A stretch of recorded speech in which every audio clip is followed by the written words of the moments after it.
जा तो रहे हो, लेकिन कन्हैया को जाकर ये जरूर कहना कि तुम्हारे बिना वृंदावन अधूरा है। अगर हो सके तो ज्यादा ना तो एक बार दर्शन देने के लिए जरूर चले जाना। और देखो ये तो बड़ा सोचने समझने वाली बात है।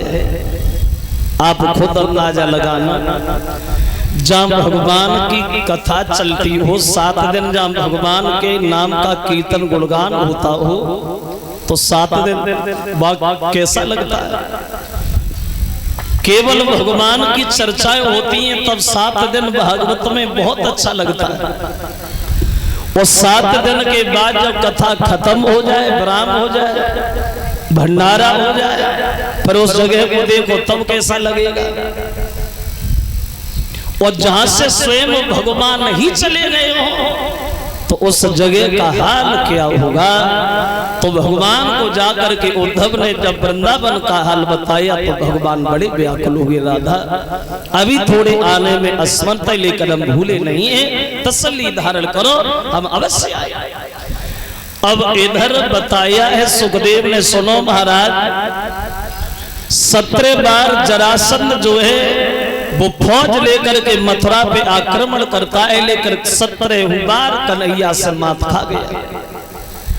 18वीं बार जब ये तैयारियां करता है तो भगवान ने मानधाता के पुत्र मुस्कुंद के द्वारा उस कालियापन का वध कराया और द्वारिका का निर्माण कराया और मथुरा के सभी लोगों को सोते सोते वहां पहुंचाया।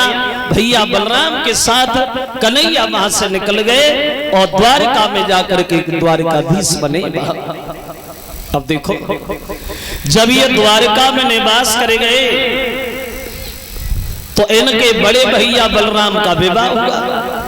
बताया तो ये गया, अरुणत नगरी के रहने वाले आनर्त के पुत्र महाराज रेवतक जो हैं उनके घर में एक रेवती नाम की लड़की। तो महाराज रेवतक ने अपनी बेटी का स्वयंवर किया और उस स्वयंवर में बलराम भी गए। तो रेवती ने सबको छोड़ करके बलराम के गर्दन में जयमाला डाली और बलराम से रेवती का विवाह हुआ। लेकिन दूसरा विद्वान ये कहता है कि बलराम का विवाह रेवती से तो हुआ, लेकिन ऐसे नहीं हुआ। फिर कैसे हुआ? तो उसने एक बड़ा शंका वाली बात बताई, बोले शादी रेवती से बलराम की तो भाई, लेकिन ऐसे नहीं भाई, फिर कैसे भाई? तो बताया ये रेवतक जो थे ये ब्रह्मा जी के पास ज्यादा रहते थे और रेवती का जन्म हुआ था सतयुग में। सतयुग में पैदा हुई थी रेवती। अब शंका वाली बात इसमें यह है कि रेवती तो पैदा हुई थी सतयुग में, लेकिन बलराम तो आए थे युग द्वापर। इसमें 1-2 वर्ष नहीं बल्कि लाखों वर्षों का अंतर है। ऐसा हो कैसे सकता है? लेकिन वो विद्वान ये कहता कि बात यही सच है, जो रेवती सतयुग में पैदा हुई थी, सतयुग में जवान हो गई, सतयुग निकल गया, त्रेता चला गया, द्वापर आ गया, लेकिन रेवती का विवाह नहीं हुआ। देखो वो कभी ये कहता है जो द्वापर युग आ गया लेकिन शादी नहीं हो पाई रेवती की, हुआ ऐसा।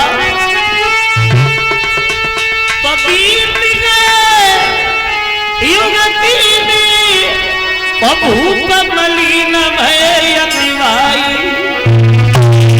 तोल एक साहत की हुई गई रे बाबिया की। रेवती जो सतयुग में पैदा हुई थी, लेकिन द्वापर युग आ गया मगर रेवती का विवाह नहीं हो पाया। तब तक रेवती की लंबाई जो थी वो 21 हाथ ऊंची हो गई, 21 हाथ लंबी रेवती। लेकिन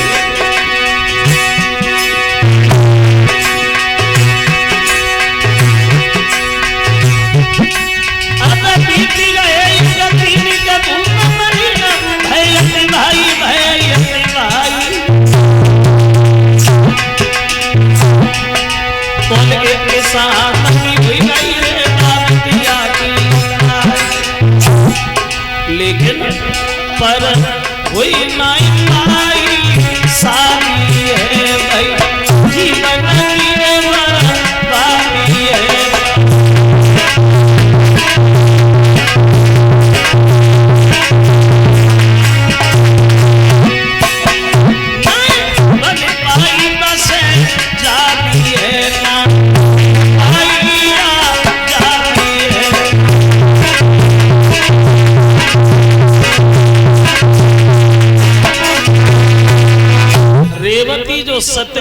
पैदा हुई थी, द्वापर युग आ गया लेकिन रेवती का विवाह नहीं हो पाया। तब तक रेवती की लंबाई जो थी वो 21 हाथ ऊंची हो गई, रेवती 21 हाथ लंबी।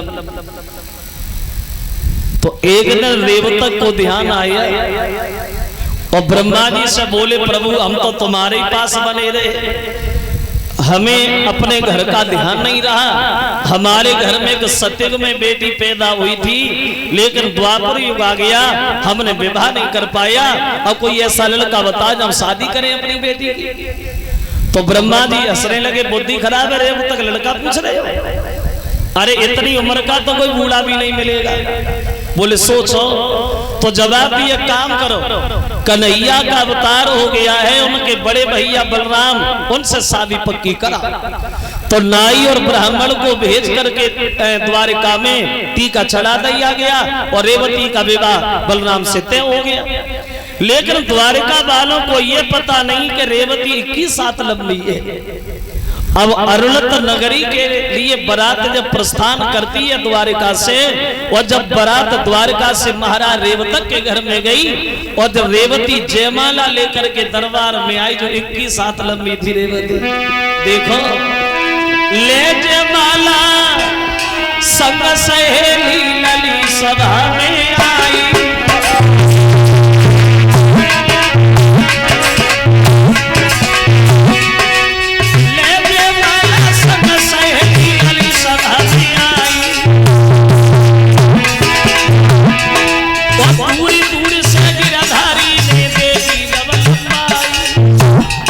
जो 21 हाथ लंबी थी रेवती, कन्हैया ने रेवती की तरफ देखा, फिर भैया बलराम की तरफ देखा तो कन्हैया सोचने लगे, जी भाभी या भाभी है?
कन्हैया रेवती को देख के मन में सोच रहे हैं, जी भाभी है भाभी है। अब मन में विचार किया, चलो शादी तो होनी है, बारात आई है तो वापस तो नहीं जाएगी, शादी तो करनी पड़ेगी। लेकिन एक मुसीबत सबसे बड़ी ये है, जे तो कहूँ रथ में न बनेगी, हमने लेके गाय में जाए। फिर कन्हैया ने मन में सोचा, इनसे कहेंगे भैया मजबूरी है, पैदल ही पैदल चलो। लेकिन दूसरी मुसीबत ये है, जब ये घर पे जाएंगी तो ये कहूँ तो दरवाजे में ना घुसेंगी, सब मकान दोबारा खसवाए के बनवाने पड़ेंगे। कन्हैया ने सोचा चलो वो भी हो जाएगा। लेकिन सबसे बड़ी मुसीबत, सबसे बड़ी भाभी एक बात की है, काहे की अब बैठे बैठे सोच रहे कन्हैया, सबसे बड़ी मुसीबत ये है, कैसे गुजरा होई भैया की तनी लंबी घरधारी से, जा प्यार की वजह से।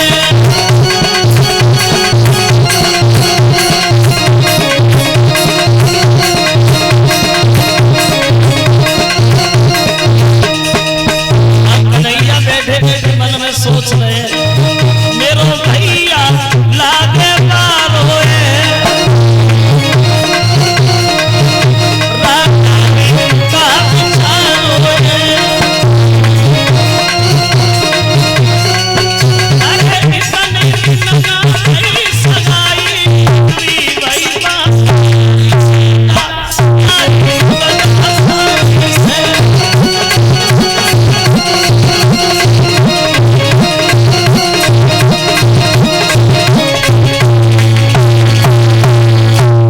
बैठे बैठे विचार कर रहे, चलो होगा वो सब देख लिया जाए। अब रेवती जब बलराम के जयमाला डालवे को आगे बढ़ी हैं तो बलराम तो उनके घुटनों तक भी नहीं बने।